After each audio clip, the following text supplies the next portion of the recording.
عربی زبان میں غلام کو عبد کہا جاتا ہے. کہنے لگے ارے یہ تو عبد المطلب ہے. سردار مطلب نے بہتیرا سمجھایا بھائیوں یہ میرا غلام نہیں بلکہ میرا بھتیجا ہے. اس طرح یہ عبد المطلب کے نام سے مشہور ہو گئے. یہی ہمارے پیارے رسول کے دادا ہیں. تو میں ان سے درخواست کروں گا کہ وہ آئیں اور کتاب پڑھیں گے. اعوذ باللہ من الشیطان الرجیم. بسم اللہ الرحمن الرحیم. نحمده ونصلی علی رسوله الکریم. اما بعد آپ تمام حاضرین کو آج کی جو بک ریویو ہے کلب کی جانب سے اور اس سلسلہ کے دوسرا سیشن ہے اس میں خوش آمدید کہتا ہوں. تو جو کتاب ہے جس طرح یہاں پہ ڈسپلے ہے سنہری سیرت نوجوان نسل کے پیارے رسول کی سنہری سیرت اور اس کا جو مصنف ہے عبد المالک مجاہد 1951 میں پیدا ہوئے اور پھر جا کے امریکہ میں اعلیٰ تعلیم حاصل کی. وہاں پہ مطلب مسلمان لیڈر کے طور پر ان کی پہچان ہوئی. انہوں نے انٹر فیتھ ہارمونی پہ کام کیا اور مسلمانوں کے اندر جو ہے ظاہر ہے اس کنٹیکسٹ میں مغرب کی کس طرح سے مسلمانوں کو اسلام کی تعلیم دلانا ہے اور جو دیگر جو مذاہب کے لوگ ہیں ان تک بھی پیش کریں تو کس پیرائے میں اس کو پیش کریں تاکہ وہ بھی آسانی سے سمجھ سکیں. تو اس طرح کا انہوں نے وہاں پہ تاریخ شروع کیا اور وہاں پہ اس نے ساؤنڈ ویژن کے نام سے یعنی ایک تنظیم قائم کی انہوں نے اور اس کے تحت ریڈیو اسلام باقاعدہ ایک ریڈیو نشر کیا اور اس کے لیے وہ کنٹینٹ تخلیق کرتا تھا سیرت کے اوپر اسلامی تاریخ کے اوپر مختلف چیزیں. تو وہاں پہ کہتے ہیں کہ 8 مرتبہ جو 500 ایک یونیورسٹی ہے یونیورسٹی آف شکاگو ہے پروبیبلی وہ 500 انفلوئنشل مسلمس کی لسٹ جاری کرتے ہیں. تو 8 مرتبہ ان کا نام جو ہے انفلوئنشل مسلم جو باثر مسلمان رہنماؤں میں شامل رہے. بہت بڑا مطلب باثر ان دا سینس کہ وہ تھنکر ہے آتھر ہے پروڈیوس کرتا ہے اور اس طرح سے. تو بعد ازاں انہوں نے دارالسلام انٹرنیشنل ایک پبلشنگ ادارہ ہے جس کا ہیڈ آفس ریاض میں بھی ہے اور لاہور میں بھی ہے اور اسلام آباد کراچی وغیرہ میں اس کی. تو یہ کتاب پبلش کرتا ہے اسلامی موضوعات پہ اور اس کا پھر آن لائن امیزون کے اوپر آپ سرچ کریں اتنی ساری کتابیں جو وہاں پہ. آج کل میرا خیال اس سے منسلک ہے دارالسلام کے ساتھ جو عبد المالک مجاہد جو ہے یوٹیوب پہ بھی آپ ان کے بڑے موٹیویشنل سپیکر ہے بڑا زبردست اور تحریریں بڑی باثر. تو یہ مصنف کا تعارف تھا اور انہوں نے کوئی اسلامی موضوعات بھی 50 سے زائد کتابیں یا تو تصنیف کی ہیں یا تالیف کی ہیں. تو اور 4000 کے قریب انہوں نے آرٹیکلز اور مقالے جو ہے وہ تاریخ کیے. بہت ہی پائے کا مصنف ہے اور اس کتاب کے اندر جو ہے بیسیکلی آپ اس کے عنوان میں ہی دیکھیں یہ بیسیکلی نوجوان نسل کے لیے یوتھ کے لیے لکھی گئی ہے. نہ صرف یوتھ کی آپ جو کم پڑھے لکھے لوگ جو ہے ایک تو ہوتا ہے نا بڑا اسکالرلی کتاب ہوتی ہے جو بڑا جو ہے اس میں اعلیٰ تعلیم یافتہ لوگ اور علماء ہی اس کو زیادہ بہتر سمجھ سکتے ہیں. عام تاریخ کے لیے سمجھنا کافی دشوار ہوتا ہے. تو یہ کتاب جو ہے عام مسلمان عام پڑھے لکھے لوگ اب ہمارے اپنے میرے گھر میں جو ہے بیسیکلی میری وائف نے اس کو پورا پڑھا ہے کتاب. وہ FA پاس ہے گھریلو خاتون ہے لیکن وہ اتنی اس کے ذہن میں بیٹھ جاتی ہے مجھے واقعات سناتے ہیں. آج میں نے یہ پڑھا پرسوں میں نے یہ کہا تو کہتے وہ والا واقعہ ضرور سنانا کو. حضرت عبد المطلب جو ہے حضور صلی اللہ علیہ وسلم کے جو دادا تھے ان کو عبد المطلب کیسے نام پڑ گیا بڑا انٹرسٹنگ واقعہ. تو وہ نام مطلب اس طرح ان کی ایک کم پڑھی لکھی خاتون کے ذہن میں رہتی ہے. تو یہ کتاب جو ہے چونکہ بک ریویو کا میں اس لیے اس کو زیادہ اسٹریس کر رہا ہوں اس کا بیسک آبجیکٹو یہ ہے کہ بک ریڈنگ کو فروغ دینا ہے. گھر کے پورے کنبے کے لیے کتاب ہے. آپ جو مصنف ہے وہ خود کہتا ہے کہ اس کے اپنے تعارف میں آپ کے ہاتھ میں یہ کتاب سنہری سیرت ہے جو اللہ کے فضل و کرم سے بطور خاص نوجوان نسل کے لیے لکھی گئی ہے. اور پھر ایک اینڈ میں دوبارہ سے وہ کہتے ہیں میں اس بات کا اعادہ کرنا چاہوں گا کہ یہ کتاب علماء یا اعلیٰ تعلیم یافتہ لوگوں کے لیے نہیں لکھی گئی بلکہ ہمارے اسکولوں کالجوں اور یونیورسٹی کے ان طلباء و طالبات کے لیے لکھی گئی ہیں جو آپ صلی اللہ علیہ وآلہ وسلم کی زندگی کو مختصر طور پر پڑھنا چاہتے ہیں.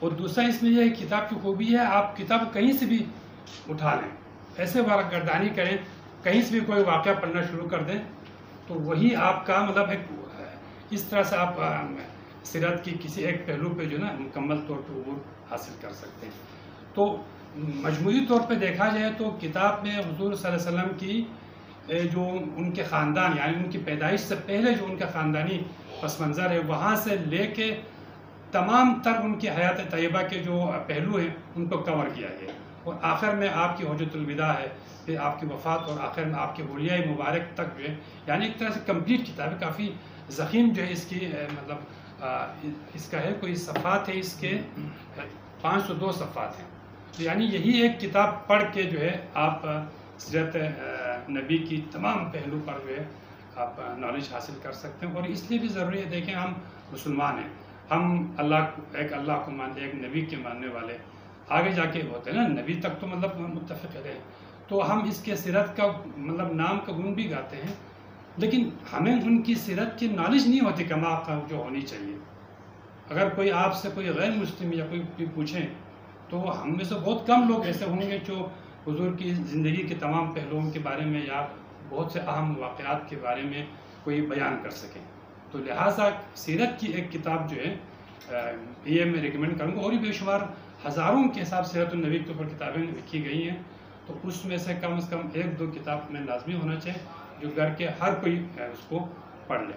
تو اس کے اندر سب سے پہلے جو ہے اس کے عنوانات جو ہے انہوں نے پہلا جو آسان سنہری سیرت کا عنوان باندھا ہے، اور اس میں آپ صلی اللہ علیہ وسلم کے جد امجد اور کے خاندان، ان کے پس منظر اور ولادت باسعادت سے پہلے کے تمام واقعات جو ہے اس عنوان کے تحت، اور اس کے بعد آپ کی ولادت باسعادت کا تذکرہ ہے، حلف الفضول ہے، میدان تجارت میں رسول اللہ کا اخلاق جو ہے آپ نے شروع میں جو ہے تاجر اپنا کیریئر سٹارٹ کیا، پھر آپ کو نبوت و رسالت عطا ہوتی ہے، اس کے تمام واقعات درج کیے ہوئے ہیں، پھر حبشہ کی طرف ہجرت جو ہے مسلمانوں نے ہجرت کی، اور دوسری 2 دفعہ ہجرت کی، دوسری ہجرت حبشہ ہے، پھر غم کا سال ہے، ابو طالب کی وفات ہوتی ہے، سیدہ خدیجہ آپ کی بیگم کی وفات ہوتی ہے، پھر مکہ سے باہر پہلا دعوتی سفر جو ہے نبوت کا اس کا تذکرہ ہے، پھر معراج کا تذکرہ ہے، عقبہ کی پہلی بیعت ہے، یعنی مدینہ سے کچھ لوگ شروع میں 6 آدمی آئے تھے، اس وقت یثرب کہلاتا تھا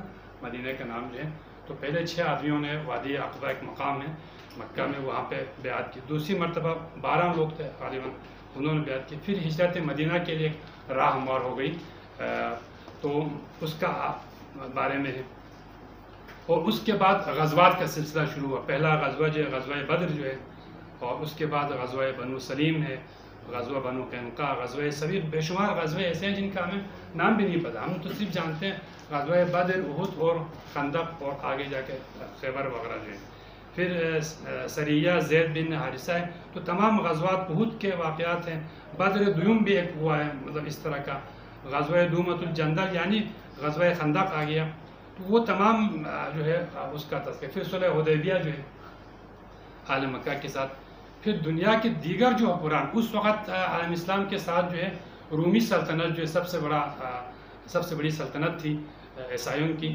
اور دیگر ایران کی جو سلطنت ہے اس وقت کی، تو ان کو دعوت، اچھا پھر غزوہ خیبر ہے، بے شمار غزوے ہیں جس کو پھر آخر میں فتح مکہ، اس کے تفصیلی واقعات یہاں پہ دیے میں، غزوہ حنین ہے، اور پھر عام الوفود ہے، پھر حجۃ الوداع ہے، جیش اسامہ کی روانگی، اللہ کے رسول اپنی امت کو الوداع کہتے ہیں، ان کے آخری وہ ہے، اور آپ کے اخلاق عالیہ کی ایک جھلک ہے، آپ کے مبارک گرانہ اور رسول کریم کا حلیہ مبارک، تو یعنی کوئی پہلو اس میں نہیں اس کتاب میں نہیں چھوڑا، اور ان کو بہت ہی آسان الفاظ میں انہوں نے یہ بھی کہا کہ میں نے بہت کوشش کی اس میں مشکل الفاظ سرے سے استعمال نہ ہوں، ایون دین جو ہے کچھ الفاظ ایسے ہوتے ہیں جو عربی اصطلاح ہے، تو ان کو آسان بنانے کے لیے اس میں اعراب کا اضافہ کیا ہے، اعراب لگایا تاکہ وہ لفظ جو ہے صحیح جو ہے ادا ہو سکے۔ ایک جو اسلوب ہے وہ سٹوری ہے، جیسے کہ سٹوری ٹیلنگ کی طرح، اس کو بہت انٹرسٹنگ بنایا گیا ہے، تو جب آپ ایک واقعہ جو یا موضوع پڑھنا شروع کر دیتے ہیں تو پھر آپ بیچ میں رکتے نہیں ہیں، خود ہی آپ گھر میں کیا ایک واقعہ پڑھو تو بالکل دل کرتا ہے کہ اس کو اینڈ تک جو ہے پڑھتا ہی جاؤں، تو اس طرح سے بہت اس کو انٹرسٹنگ بنایا، سٹوری کے اسلوب میں اس کو بتایا گیا۔ تو سب سے پہلے جو انہوں نے اس کو شروع کیا، پہلا جو ہے سید الانبیاء صلی اللہ علیہ وسلم کے جد امجد کی دعا، عنوان جو ہے یہ باندھا، پہلا عنوان جو ہے کہ ہمارے پیارے رسول صلی اللہ علیہ وآلہ وسلم تمام نبیوں اور رسولوں کے سردار، متقین کے امام، تمام کائنات کے لیے سراپا رحمت، سید ولد آدم یعنی آدم علیہ السلام کی ساری اولاد کے سردار محمد رسول اللہ صلی اللہ علیہ وآلہ وسلم مکہ مکرمہ میں پیدا ہوئے۔ اللہ کے رسول کے بارے میں آپ کے جد امجد سیدنا ابراہیم علیہ نبینا علیہ السلام ہزاروں سال پہلے یہ دعا کی تھی، thousands of years پہلے حضرت ابراہیم نے دعا کی تھی، جو قرآن میں اس کا آیت موجود ہے، ربنا وابعث فیہم رسولا منہم یتلو علیہم آیاتک ویعلمہ الکتاب والحکمہ ویزکیہم انک انت العزیز الحکیم۔ اے ہمارے رب، اس امت میں انہی میں سے ایک رسول بھیج جو ان کو تیری آیتیں پڑھ پڑھ کر سنائے، ابراہیم علیہ السلام کی دعا ہے، انہیں کتاب و حکمت کی تعلیم دے اور ان کا تزکیہ کریں۔ دیکھیں یہاں پہ ایک چیز قرآن میں، ایک تو علم ہے، کتاب اور حکمت کی تعلیم، صرف کتاب کی تعلیم نہیں، کتاب اور حکمت کی تعلیم اور ساتھ تزکیہ، انبیاء کا کام جو تزکیہ بھی ہے، ٹھیک ہے۔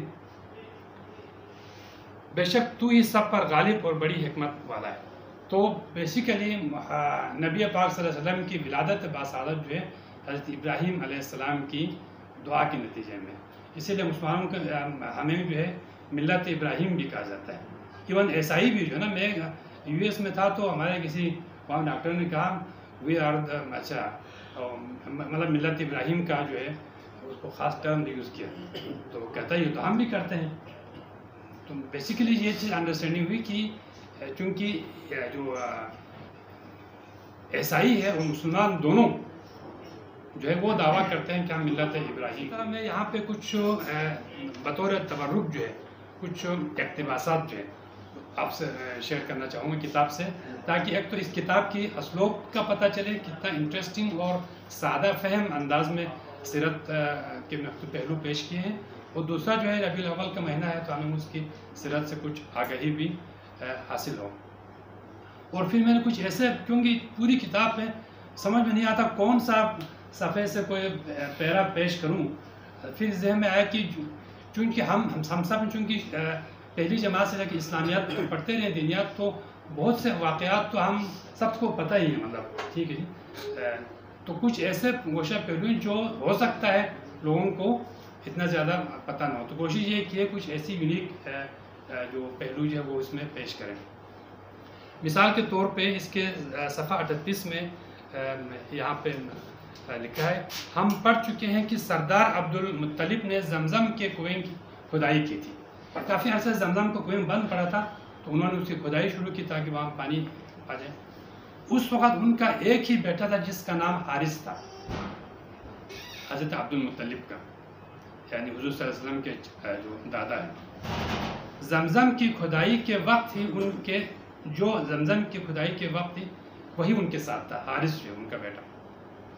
کھدائی کے دوران قریش کے بعض لوگوں نے ان سے جھگڑا کیا تو انہوں نے اللہ سے مزید بیٹوں کے لیے دعا مانگی۔ عبد المطلب نے انہوں نے منت مانی کہ اگر اللہ تعالیٰ نے انہیں 10 بیٹے عطا فرما دے اور وہ سب ان کی زندگی میں جوان ہو جائیں